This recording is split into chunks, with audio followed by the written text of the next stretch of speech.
നിർമ്മാതാവ് സാന്ദ്ര തോമസും ഫെഫ്കയും നേർക്കുനേർ വരികയാണ്. മാനനഷ്ട കേസ് നൽകിയ ഫെഫ്കയ്ക്കെതിരെ നിയമ നടപടി സ്വീകരിക്കാൻ സാന്ദ്ര തീരുമാനിച്ചിരിക്കുന്നു. പറഞ്ഞ പ്രസ്താവനയിൽ ഉറച്ചു നിൽക്കുന്നുവെന്നും സാന്ദ്ര തോമസ്. പ്രൊഡക്ഷൻ കൺട്രോളർമാരെ മോശമായി ചിത്രീകരിച്ച സാന്ദ്രയ്ക്കെതിരെ മാനനഷ്ട കേസ് നൽകിയിരിക്കുകയാണ്. ഫെഫ്ക വിവരങ്ങളുമായി സെയ്ഫുനിസ അലിയാരാണ് കൊച്ചിയിൽ നമുക്കൊപ്പം ചേരുന്നത്. സെയ്ഫുനിസ, അങ്ങനെ ഫെഫ്കയും സാന്ദ്ര തോമസും നേർക്കുനേർ വരികയാണ്. വീണ്ടും സാന്ദ്ര ഒട്ടും പിന്നോട്ടില്ല. ഫെഫ്കയാണെങ്കിൽ നിയമ നടപടികളിലേക്ക് കടന്നിരിക്കുന്നു.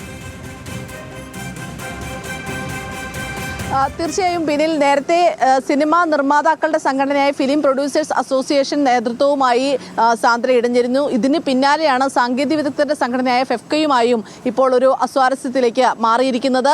നേരത്തെ ഒരു 2 മാസം മുൻപ് സാന്ദ്ര തോമസ് യൂട്യൂബ് ചാനലിന് നൽകിയ ഒരു അഭിമുഖത്തിൽ നൽകിയ പ്രസ്താവനയാണ് ഇപ്പോൾ വിവാദമായിരിക്കുന്നത്. പ്രൊഡക്ഷൻ കൺട്രോളർമാർ എന്നൊരു തസ്തിക മലയാള സിനിമയ്ക്ക് ആവശ്യമില്ല. അവർ ചെയ്യുന്നത് ആർട്ടിസ്റ്റ് മാനേജിംഗ് ആണ്. ആർട്ടിസ്റ്റുകാരെ മാനേജ് ചെയ്യുന്ന പരിപാടി മാത്രമാണ് അവർ ചെയ്യുന്നത്. സിനിമയ്ക്ക് വേണ്ടി ഒരു ഗുണമുള്ള കാര്യമൊന്നും ഇവർ ചെയ്യുന്നില്ല എന്നുള്ളതായിരുന്നു സാന്ദ്ര തോമസ് പറഞ്ഞിരുന്നത്.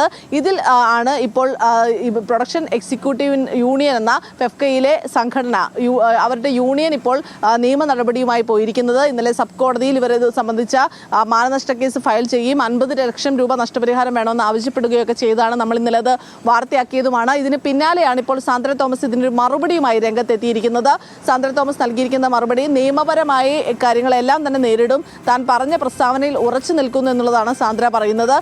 യാതൊരു വിധത്തിലുള്ള ഒരു കത്തോ ലെറ്ററോ ഒന്നും തനിക്ക് ലഭിച്ചിട്ടില്ല എന്നും അക്കാര്യത്തിൽ ഇപ്പോൾ കൂടുതൽ, അതായത് സാമൂഹിക മാധ്യമങ്ങളിൽ പങ്കുവച്ച കുറിപ്പിനപ്പുറത്തേക്ക് ഇപ്പോൾ മറ്റു പ്രസ്താവനകളൊന്നും നടത്താൻ തയ്യാറല്ല എന്നുമാണ് സാന്ദ്ര തോമസിനെ നമ്മൾ പേഴ്സണലി വിളിച്ച് സംസാരിച്ചപ്പോൾ പോലും പറഞ്ഞത്. സാന്ദ്ര തോമസ് എന്തായാലും നിയമ നടപടിയുമായി മുന്നോട്ട് പോകാൻ പോവുകയാണ്. പ്രസ്താവനയിൽ നിന്ന് പിന്നോട്ടില്ല എന്ന് പറഞ്ഞിരിക്കുന്നു.